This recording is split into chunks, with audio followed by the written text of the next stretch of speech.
পটুয়াখালী রাঙামাটির দিকে চলে যাব। সেখানে আছেন আমাদের সহকর্মী মিলন কর্মকার রাজু, সরাসরি যুক্ত হচ্ছে আমাদের সাথে। মিলন কর্মকার, বিসর্জনের প্রস্তুতি কেমন দেখছেন? কখন কবে বিসর্জন শুরু হচ্ছে?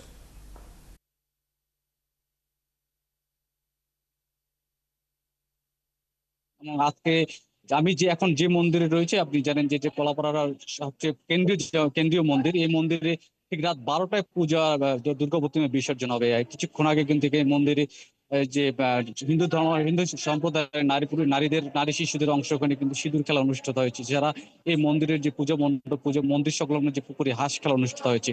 এবং এখানকার যে গত 5 দিন ধরে যে উপজেলার যে 15টি মন্দিরে কিন্তু খুবই উৎসব উদ্দীপনার মধ্যে দিয়ে পুজো উদযাপন হচ্ছে।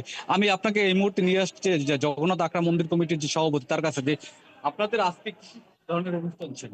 আজকে আমাদের হাঁস খেলা প্রতিযোগিতা ছিল বিকাল 3টায়, সিঁদুর খেলা ছিল 4টায়। এখন আমাদের সন্ধ্যাকালে ঘট বিসর্জন হবে 8টায়। রাত 9টায় আমাদের হবে, আমাদের আরতি প্রতিযোগিতা হবে। রাত 12টা 1 মিনিটে আমাদের প্রতিমা বিসর্জন হবে। তার মাধ্যমে আমাদের আজকে বিজয় দিবস বিশেষ হবে। তা আমরা সবাইকে স্বাগত।